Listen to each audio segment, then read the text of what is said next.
Seja bem-vindo ao podcast Fronteira. A mensagem que você vai ouvir foi pregada na nossa igreja na Barra da Tijuca, no Rio de Janeiro. Nossa oração é para que você seja abençoado por essa palavra.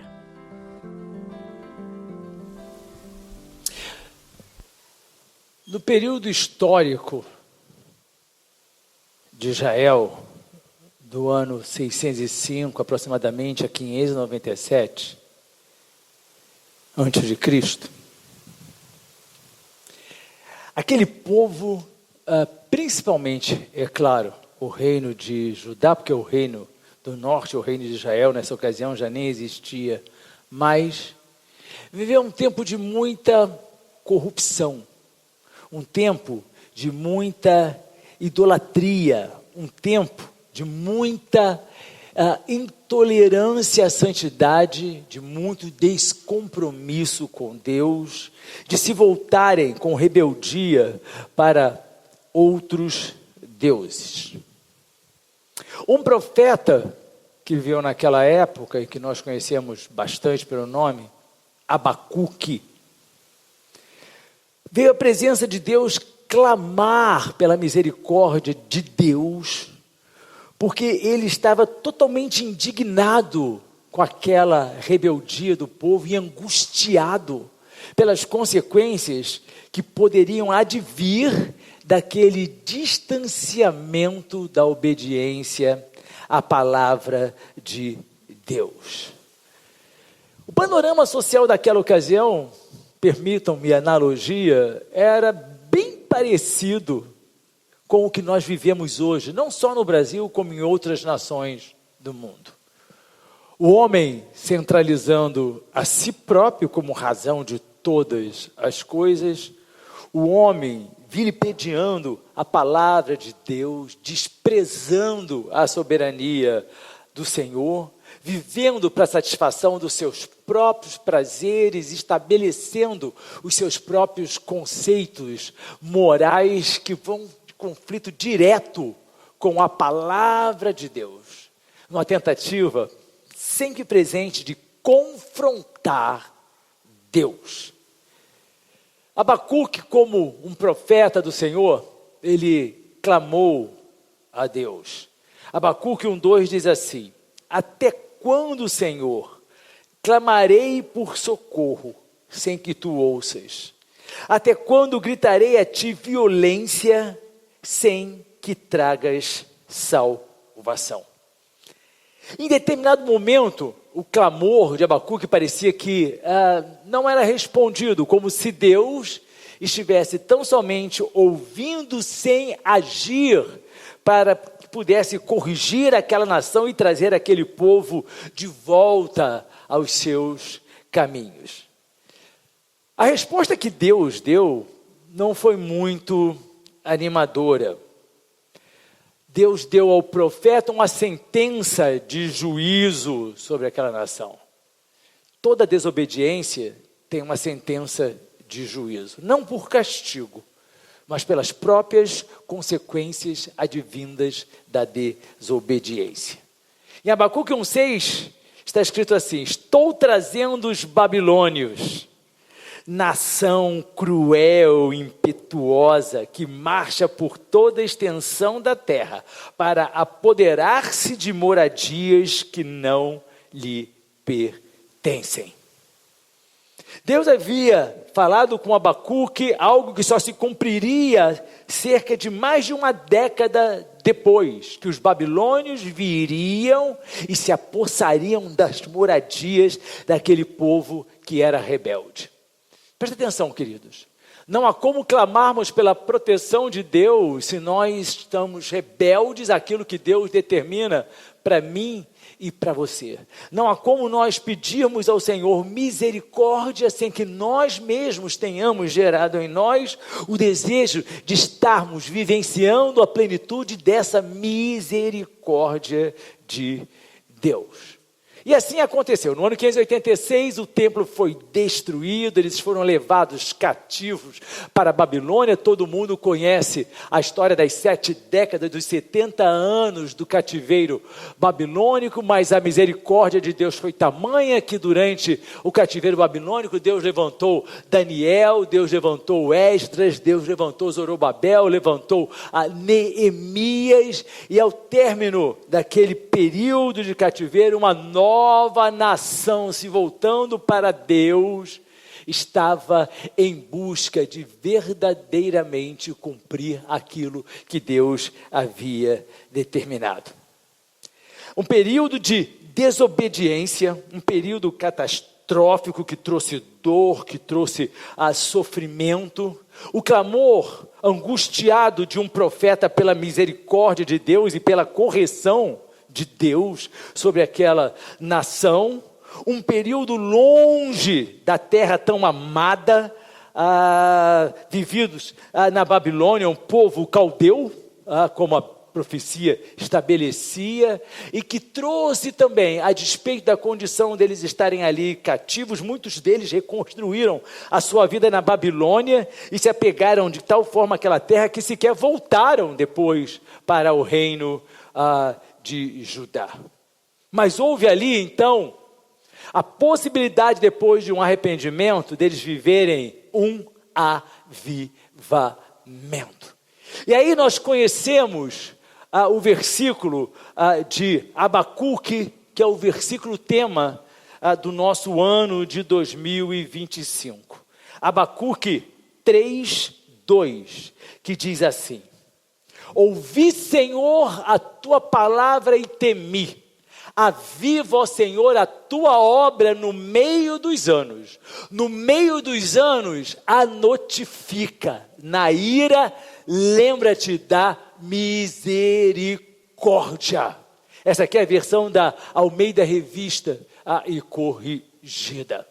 É óbvio que nessa noite eu quero conversar com a igreja sobre Abacuque.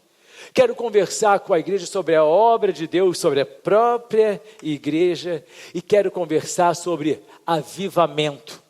E o tema da nossa meditação nesta noite é: aviva a tua obra. Nós nunca vivemos, queridos, ao longo da história da igreja, um período tão crítico e doloroso para o evangelho.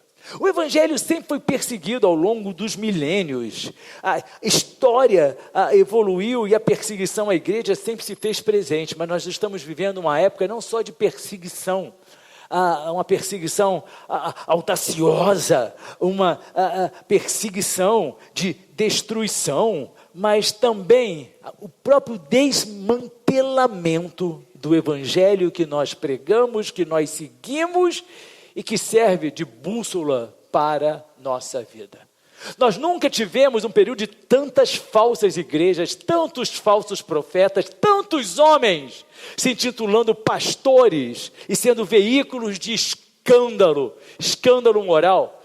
Tantos homens se intitulando mestres e pregadores e ensinando heresias, rasgando a Bíblia nos púlpitos ou nas redes sociais e tendo milhares e milhares e milhares de seguidores que se dizem evangélicos aplaudindo, porque como a própria Bíblia já diz, geraram coceira nos ouvidos e correm atrás daquilo que eles desejam ouvir, mas não daquilo que é a verdade. Avivamento, nós já conversamos aqui sobre a definição. Avivamento é manter vivo, é trazer vida àquilo que estava morrendo. E o meu desejo neste ano de 2025 é que essa igreja possa experimentar avivamento, não um avivamento passageiro, mas um avivamento que se perpetue ao longo dos anos, porque nós estamos precisando ser avivados, nós precisamos ser sacudidos pelo Espírito Santo de Deus e sairmos dessa mornidão, deste estado de conformidade, achando que o evangelho é exatamente isso, uma simples forma onde a gente vai tentar se enquadrar e vai ficar quietinho ali. O evangelho é muito mais do que isso. O evangelho é avivamento que traz vida, vida em abundância, abundância, como o próprio Jesus declarou. Eu não vim para que vocês tenham tão somente vida, mas que tenham vida em abundância. Isso é avivamento, é sentir a presença de Deus, é ter gozo da salvação, alegria de estar na casa do Senhor, é louvar com lábios que se abrem, cheios de gratidão e adoração. É uma fé que impacta a sociedade, porque consegue crer no impossível. São vidas transformadas e vidas que vivem o Evangelho, salgando como o sal da terra e brilhando como a luz do mundo que nós deveríamos ser, mas nem sempre somos, nem sempre somos. O meu convite, queridos, para as nossas igrejas, que seja aqui no Brasil, nos Estados Unidos, na Alemanha ou em Portugal, não é para que nós vivamos um ano litúrgico, não. O tempo urge, acredite, Jesus está voltando. Jesus está às portas de arrebatar a sua igreja, mas as virgens, a igreja está dormindo, achando que isso é algo que sequer existe uma possibilidade de acontecer tão cedo. Nós precisamos ansiar pela volta de Jesus Cristo, nós precisamos dizer: Maranata, ora vem, Senhor Jesus, mas principalmente nós precisamos estar prontos para sermos arrebatados. Nós vamos viver a vida comum, a vida secular como nós precisamos viver, mas com os nossos olhos voltados para Jesus, os nossos olhos voltados para o alto. Tanta coisa sendo dita, tanta mentira sendo pregada, e as pessoas estão conformadas, as pessoas estão assentadas na roda dos escarnecedores que hoje estão dentro das igrejas, e essas pessoas estão trazendo outras pessoas para fazerem parte desta roda que escarnece de Deus. Essa semana, um pastor que eu não vou mencionar o nome, porque senão você vai lá procurar e vai passar a seguir, infelizmente, porque nós somos seguidores de pessoas que tem muita gente, nós não somos seguidores às vezes da verdade. Ele dizia assim: eu não pedi para Jesus morrer por mim, ele morreu porque quis, problema dele. Aí você: como? I beg your pardon? Desde quando esse cara é um pastor? E ele diz: sabe por quê? Evangelho é para tirar de você a alegria da vida. Me diz alguma coisa que seja prazerosa, que ela vai ser classificada como pecado. Pecado é tudo aquilo que dá sentido à vida, que dá alegria à vida. Como é que é? E Jesus morreu por todos. Eu não pedi para ele morrer por mim, ele não precisava ter morrido por mim. Por ele talvez não precisasse, mas por mim, por cada um de nós que somos lavados e resgatados no sangue de Jesus Cristo, nós somos gratos porque ele aceitou morrer no nosso lugar. É uma tristeza tão grande que invade a minha alma, é uma dor tão profunda que penetra no meu coração, quando eu vejo tudo isso, homens e mulheres de Deus, que deveriam ser o sal da terra, que são veículos de escândalo.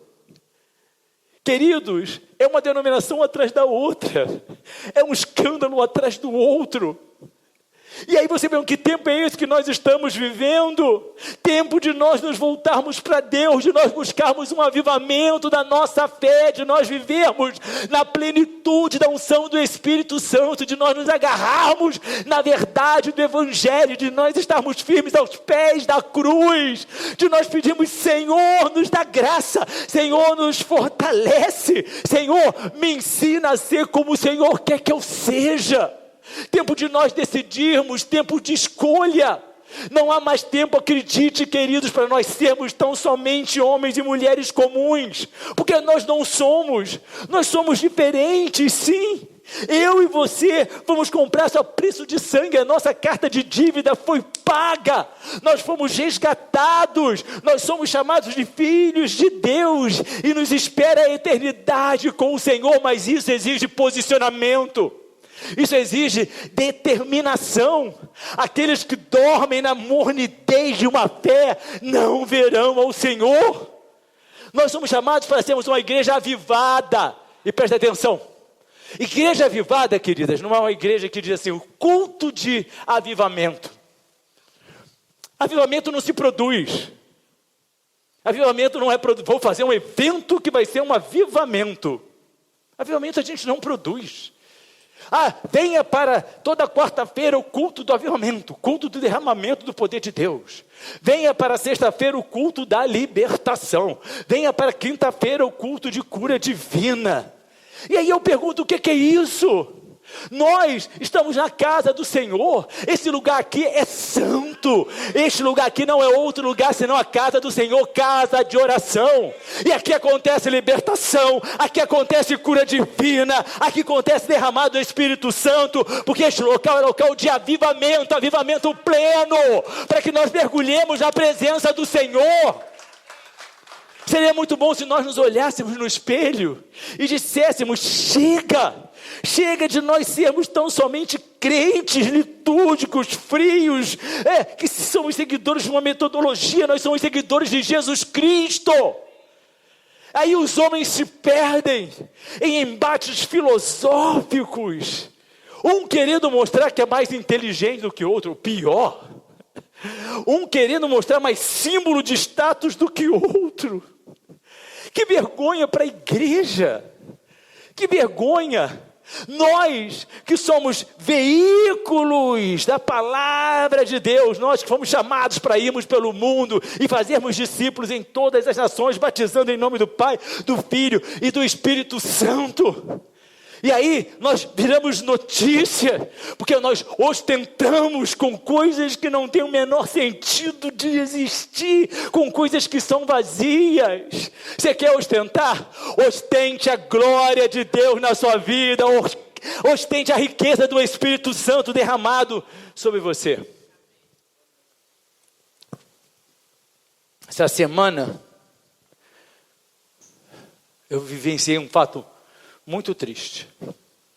E eu não vou mencionar a pessoa. A pessoa até muito famosa. Uau!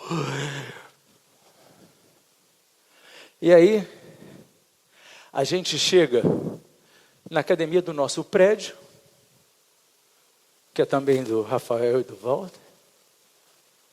Aí eu me deparo com uma cena inusitada. Uma pessoa fazendo umas dancinhas esquisitas. Assim, eu falei, nossa, isso não é de acordo com o condomínio que a gente vive. As pessoas não são assim. Aí uma outra senhora lá fazendo as dancinhas também, não sei o quê. Aí eu olhei e falei assim, gente, eu conheço essa pessoa. Como é que é? É essa pessoa? Estava todo mundo olhando, falando assim, que coisa mais nonsense. Que coisa mais sem lógica. E aquela pessoa que eu falei que é mega, ultra, super famosa na atualidade, e que vinha descobrir por acaso que reside ali, ao invés de estar se comportando como uma mulher, uma serva de Deus, ou um homem de Deus, ou um servo de Deus, tendo atitudes que eu mesmo, que sou pastor, eu fiquei, Senhor, tem misericórdia. Sabe, querido, se tem uma coisa que eu não vivo é de aparência. Pastor Álvaro, que você conhece aqui, é o mesmo pastoral que você vai encontrar no meu condomínio, na rua correndo, ou no supermercado, ou dentro da minha casa, ou convivendo com meus filhos, ou pregando na Alemanha, em Portugal, ou onde quer que seja. Eu não vivo de aparência, por quê? Porque eu quero chegar nos céus. Não há nada que eu queira mais, e Deus é minha testemunha, do que chegar nos céus. Eu sempre declaro, Senhor, eu não quero nada, mas me ajuda a chegar nos céus. Eu quero salvação, eu quero vida eterna. Nada compra vida eterna, fama, dinheiro, ostentação, símbolo de status, importância social, dinheiro, nada compra salvação. Para que a nossa salvação fosse comprada, o Filho de Deus, o próprio Deus encarnado, teve que morrer na cruz do Calvário, no meu lugar, no seu lugar, mesmo que digam, eu não pedi, mas por amor Ele morreu. Porque a Bíblia diz, Deus amou o mundo da maneira que deu o seu Filho unigênito para morrer por cada um de nós aqui nesta noite. Então, queridos, o que nós temos de mais importante é a nossa salvação. Queira ser um homem cheio do Espírito Santo, queira ser uma mulher cheia do Espírito Santo, queira ser um jovem cheio do Espírito Santo. Ser cheio do Espírito Santo não é falar em línguas, não é soltar rajadas de línguas estranhas. Isso é sinal da manifestação do Espírito Santo, mas é ter uma vida pia, santa, na presença de Deus, porque sem santificação, a Bíblia diz, ninguém verá a Deus. A Bíblia não diz, ninguém verá Deus sem dinheiro. A Bíblia diz, ninguém verá Deus sem fama. Ninguém verá a Deus sem a sua inteligência. A Bíblia diz, sem santificação, nós não veremos a Deus. E nós temos nos santificado.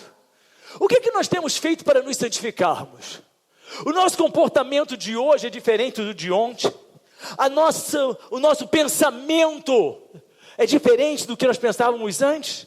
Não estou dizendo que você está pensando coisas impróprias, pornográficas. Não, isso é muito simples de abandonar. Mas são pensamentos do velho homem, às vezes cheios de ira, ódio, raiva, rancor, tristeza, depressão, mágoa, amargura. Isso sim é difícil de arrancar.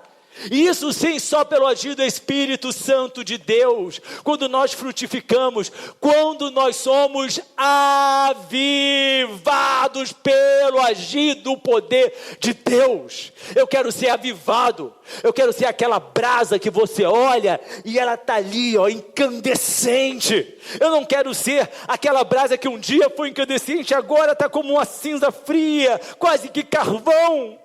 É isso que você quer, nós escolhemos.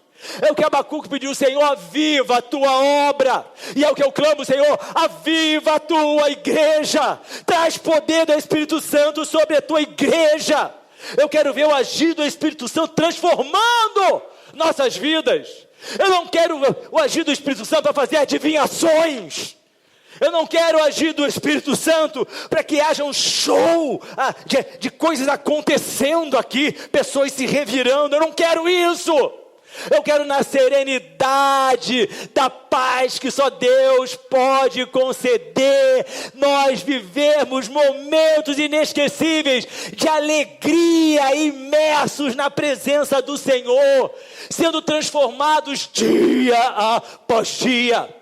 Arrependidos daquilo que éramos e nos voltando para Deus, buscando aquilo que Ele quer que nós sejamos. A gente passou a achar que arrependimento é para quem ainda não se converteu. A gente começou a pensar que arrependimento é para as pessoas que estão lá fora. Arrependimento é para mim, dia após dia, para você, dia após dia, miseráveis pecadores que somos. Paulo declarou isso, eu que sou o pior dos pecadores. E se Paulo declarou isso, quanto mais cada um de nós, os piores pecadores que somos, não merecedores, mas alcançados pela graça salvífica de Jesus Cristo, o nosso Senhor. Nós precisamos, queridos, nós precisamos brilhar. Mas preste atenção, brilhar incomoda. Ninguém nunca vai brilhar no meio das trevas sem incomodar. Li recentemente um artigo científico falando a respeito do perigo de você estar com o seu celular, às vezes no quarto escuro. Que ele está falando assim, em um ambiente escuro, a luz da tela vai penetrar no seu olhar, vai alcançar o seu cérebro e vai causar danos. E aí eu fiquei pensando, se a luz do meu celular faz isso nas trevas, o que é que não faz a luz que emana de um homem de Deus, de uma mulher de Deus, quando ele está no meio das trevas? Ele incomoda, sabe por quê? Ele está ali, está gritando, só há salvação em Jesus Cristo, e se você quiser, você pode ser salvo também. Nós precisamos, queridos, querer avivamento não de eventos. Meu Deus do céu, quantos congressos de jovens eu participei? Quantos congressos de jovens eu organizei? Eu dirigi milhares de jovens vindos de estados diferentes. E eram momentos assim, uau, inesquecíveis. Mas eu olho também e vejo que daqueles jovens que estavam comigo, pelo menos daqueles que eu conheciam, uma grande parte, a maioria deles ficou para trás. O avivamento que surgiu foi se esfriando, se esfriando, se esfriando, se esfriando, porque avivamento tem que ser mantido vivo, mantido vivo. Se nós não mantermos a nossa fé viva, ela vai esfriando, esfriando, esfriando, num processo que não dói, num processo imperceptível. E quando a gente se deparar com ela, nós estamos longe de Deus. E quando uma pessoa se afasta de Deus, para ela regressar aos caminhos do Senhor, os filhos das trevas, a Bíblia diz, desculpa Monique, estou por conta do Espírito Santo. A palavra de Deus, ela diz que quando nós nos afastamos, um desviado, a situação dele é muito pior. Porque os filhos das trevas são mais prudentes do que os filhos da luz. Os filhos das trevas, eles são mais prudentes. Nós somos, como nós ensinamos as crianças a cantar, sou uma florzinha de Jesus. Aí todo crente se acha uma florzinha. Margaridas, gardênias, hortênsias, sensíveis, frágeis, qualquer coisa desmantela. Qualquer coisa desmantela. Um crente, quando ele é avivado, ele é como uma sequoia gigante, queridos. Aquela sequoia gigante, como tem lá no Parque de Yosemite, nos Estados Unidos. E aí vem o lenhador e te acerta o machado e ela sequer se move. Vem os furacões e ela permanece ali através de milênios, com as suas raízes profundamente penetrando na terra. E aí nada abala, presta atenção. Os escândalos que as igrejas estão vivenciando, e virão escândalos maiores ainda, isso não abala a minha fé. Eu sei em quem eu tenho crido. Os falsos profetas que estão pregando, as mentiras que estão sendo ditas, tudo que você viu, tudo que você cheirou, tudo que você tocou, tudo que você abraçou, se Deus permitiu você fazer isso, é porque Ele vai te dar. Está aí. Aí alguém muito inteligente botou assim, o adúltero aplaudindo a pregação. Que história é essa? Mas está lá, milhões de seguidores, ouvindo, coçando, eu quero a mentira, eu não quero a verdade, porque a verdade incomoda. E presta atenção, queridos, nas igrejas neopentecostais, nas igrejas pentecostais, nas novas igrejas, nas igrejas tradicionais, nós estamos vivendo um tempo perigoso para o Evangelho, mas Jesus nos admoestou a respeito disso. Então nós precisamos verdadeiramente estar segurando na âncora da palavra de Deus, para que nós não sejamos arrastados pelas tsunamis que estão advindo sobre a casa do Senhor. Quantas pessoas você conhece que se afastaram do Evangelho por causa de escândalo? Quantas pessoas você conhece assim, mas eles eram tão fervorosos e hoje eles estão tão distantes de Deus? E a Bíblia diz assim, ai daquele por quem vem o escândalo. Eu não estou preocupado, queridos, com escândalos. Muita gente olha e pensa que todos os pastores são iguais. Mas muita gente também olha e pensa que todos os crentes são iguais. Muita gente olha e acha que todo mundo é joio, quando a própria Bíblia admoesta, tem joio e tem trigo. Tem muita gente que não dobrou o seu joelho para Baal, e eu quero estar entre esses que não dobraram o seu joelho para Baal. E eu espero que você queira também. Porque a minha oração tem sido, Senhor, aviva o Fronteira Rio, aviva o Fronteira West Palm Beach, aviva o Fronteira Porto, aviva o Fronteira Rostock, aviva os nossos pastores, aviva a nossa pregação, para que nós possamos pregar, incomodar, brilhar, brilhar. Não estou preocupado, queridos, me acreditem, amo todos vocês, amo muito, mas o meu compromisso é com Deus, é a Ele que eu vou dar conta. E eu quero chegar nos céus como obreiro aprovado, que maneja bem a palavra da verdade e que não tem do que se envergonhar. É isso que eu quero chegar no céu. Eu não quero um evangelho social, eu não quero um evangelho de panelinhas de amiguinhos, eu não quero um evangelho só para comer pizza, eu não quero um evangelho só para me divertir, eu quero um evangelho que me leve para os céus. Eu não quero um evangelho que me traga riquezas nesta terra, porque Jesus não prometeu riquezas nesta terra. Então, aqueles que seguem a teologia da prosperidade estão ávidos pela riqueza.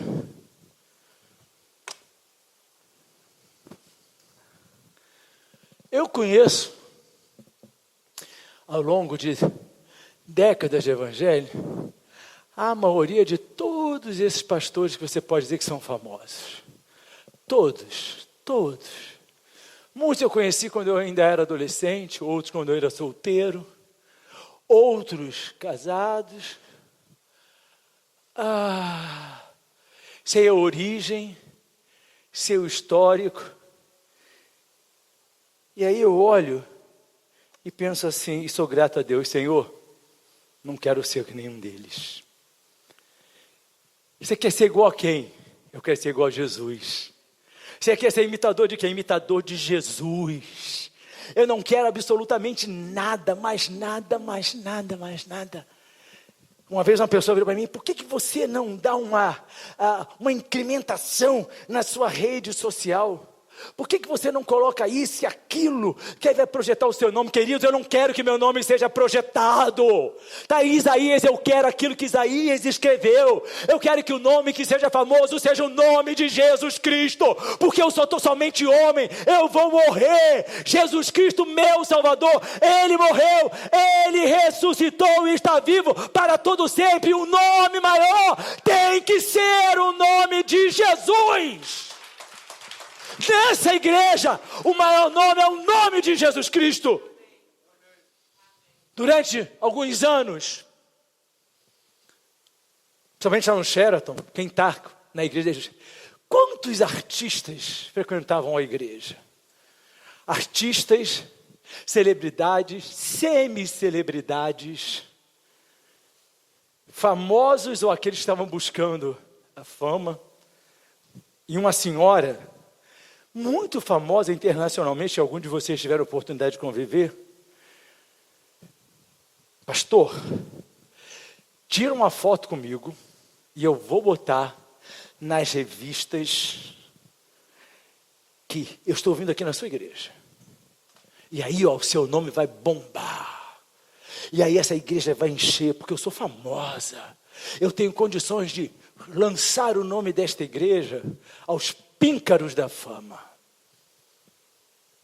Muitos de vocês conheceram essa senhora. Já tem algum tempo que ela não aparece aqui. Ela era tão atriz que uma vez ela pensou assim, quando é que você vai deixar eu representar uma pregação no palco? Eu falei, fulana, a gente não representa, a gente prega. Às vezes eu acabava de pregar, ela levantava, batia a palma, sua performance foi maravilhosa, Sabe qual foi a minha resposta para aquela senhora? Eu disse, olha, muito obrigado por essa proposta. Mas famoso aqui nessa igreja, não é você, nem serei eu. Famoso aqui nessa igreja é só Jesus Cristo, porque só Ele importa. Ele é a razão de todas as coisas. Sem Ele, nada do que existe se fez. Ele é a única razão e a maior razão da nossa vida. Mas qualquer pastor ia querer isso. Eu não sou qualquer pastor. Não é que eu seja melhor não, queridos. Não é que eu seja melhor não. A única coisa que eu quero é chegar nos céus. A única coisa que eu quero é ter a bendita certeza da minha salvação. Por isso eu grito, aviva, Senhor, a tua obra, a começar em mim. Aviva, Senhor, aviva a minha fé, aviva a minha pregação, aviva a minha esperança, aviva a minha alegria, aviva em mim o gozo da salvação, me enche do teu Espírito Santo, me dá coragem, Senhor, para enfrentar aquilo que tiver que ser enfrentado, mas que eu jamais pare, que eu siga em frente, como um rolo compressor cheio do Espírito Santo de Deus, unicamente para fazer a vontade de Deus. E a minha pergunta para você é, e o que você quer? E o que verdadeiramente você quer de Deus? Eu quero que Ele me ajude naquele problema assim assado. Eu quero que Ele me dê isso e isso e isso que eu estou precisando muito. Eu quero que ele faça isso e isso e isso. Mas queridos, a minha Bíblia é assim: buscai primeiro o reino de Deus e a sua justiça. Enquanto nós não buscarmos primeiro o reino de Deus e a sua justiça, as demais coisas, ou seja, as coisas que não valem nada, não nos serão acrescentadas. Então, ao invés de nós ficarmos tristes pelos problemas que nós temos, vamos ficar tristes se nós estivermos caminhando para a condenação, para o inferno. Vamos ficar então alegres, porque nós sabemos que o nosso nome está escrito no livro da vida. Que nessa noite, eu e você, possamos verdadeiramente, que tipo de avivamento a gente quer? Como é que tem sido a sua vida? Como é que está sendo o seu relacionamento com Deus? Seu relacionamento com seu marido e com a sua esposa? Seu relacionamento com o dinheiro? Seu relacionamento com a integridade, honestidade, seu relacionamento com a palavra de Deus, seu relacionamento com os seus olhos, seu relacionamento com os seus pés, aonde você tem colocado os seus pés, seu relacionamento com o seu coração, para que você tem inclinado seu coração, seu relacionamento com os escarnecedores. Presta atenção, não é porque é crente que não é escarnecedor. Todo aquele que vai de encontro à palavra de Deus e conhecendo, escarnece de Deus, dizendo: o Senhor quer que eu seja assim, mas eu vou ser do jeito que eu sou. Isso é escarnecer de Deus. Como é que está a nossa vida? Como é que está realmente a nossa intimidade com Deus? Você é cheio do Espírito Santo? Você sente a presença do Espírito Santo quando você está orando? Você anseia por ler a palavra de Deus e beber dela, descedentando a sua alma? Você tem prazer em ouvir cânticos e louvores de adoração? Ou a gente gasta o nosso tempo com coisas que não têm significado algum? Como é que está o seu coração? Meu coração está limpo. Davi, no Salmo 51, ele declarou: cria em mim, Senhor, um coração puro. Eu quero um coração puro, queridos. Eu quero. Olha para mim. Eu não tenho raiva de ninguém. Nunca teve? Já, e muita. Até porque me deram muita razão para ter raiva. Muita. Me jogaram na parede, me chutaram, me socaram, me esbofetearam. Falaram mentiras, levantaram calúnias. Você teve raiva? Muita. E o que você fez com ela? Joguei no lixo. Aviva meu coração, Senhor. Limpa meu coração, Senhor. Limpa meu coração. Arranca raiz de amargura que contamina muitos. Arranca, Senhor, toda raiva, toda ira, todo desejo de vingança. Sabe como é que meu coração está? Brand new. Sabe o que é isso? Novinho em folha. Amanhã ele vai precisar se tornar novinho em folha de novo. E amanhã eu vou, apresento a Deus o meu arrependimento e digo como Davi: cria em mim, Senhor, um coração puro. Eu quero que meus pensamentos sejam pensamentos que são levados cativos à obediência de Cristo. Eu não quero que meus pensamentos sejam frutos da minha lógica elaborada, da minha cultura tão esmerada. Eu quero que meus pensamentos sejam pensamentos cativos que obedecem ao Senhor. Eu quero que na minha casa exista exatamente isso. Eu e a minha mulher, eu e a minha esposa, que eu amo tanto, que vocês conhecem também, deveriam amá-la muito também. Nós temos um casamento de paz, de harmonia, de entendimento, de alegria. São 40 anos de casamento, queridos. 40, não tem como, tem sim. Avive seu casamento na presença de Deus. Avive a sua vida profissional na presença de Deus. Busque aquilo que Deus quer para você. Não, mas hoje o coach disse que eu devo fazer isso. Não, mas agora o Marcos falou que eu tenho que ir por aqui. Não, aquela pessoa que é muito sucedida, que tem 50 bilhões arrecadados, está me sugerindo fazer. O que é que Deus quer que você faça? Avive os seus negócios na presença de Deus. Avive a sua vida profissional. Para de ser seguidor de homens. Quando nós somos avivados, nós somos seguidores de Jesus Cristo. Que Deus possa nos abençoar. E que nós verdadeiramente possamos dizer, que nem disse Abacuque, porque eu vou pregar muito sobre esse versículo ainda este ano. Ouvi, Senhor, a tua palavra e temi. Você ouve a palavra de Deus e você tem temor? Ou você ouve a palavra de Deus, ela entra aqui, sai ali, você continua fazendo como você quer? Temor do Senhor é o princípio da sabedoria. Aviva, Senhor, a tua obra no meio através do tempo, através dos dias, através das semanas, através dos anos, no meio dos anos, a notifica. O que é notificar? Tornar conhecida quem você tem convidado para vir à igreja. Como é que você tem tornado conhecida? A palavra de Deus. Nós precisamos ter esse ímpeto do evangelismo, desejo de evangelizar. Pastor Elane falou aqui na quinta-feira, para quem você já falou de Jesus, para quem você já declarou que Jesus Cristo é o caminho, a verdade, a vida. Ah não, pastor, na meio da piscina do meu condomínio, a pessoa quer falar da vida alheia. Você viu o que a síndica fez? Você viu o que o morador do 859, do bloco 1087 falou?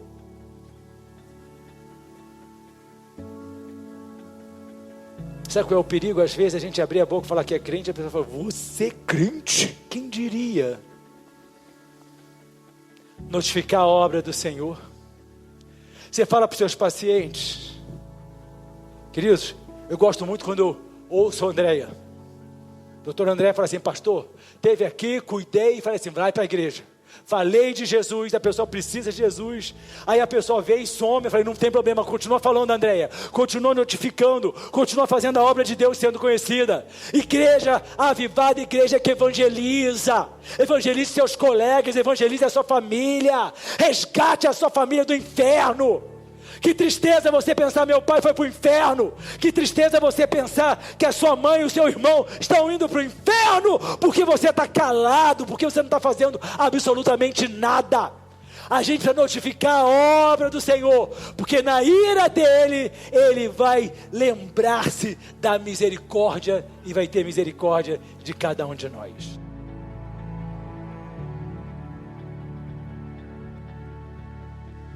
Se quiser saber mais sobre nós, visite nosso site fronteira.church ou baixe nosso app Fronteira.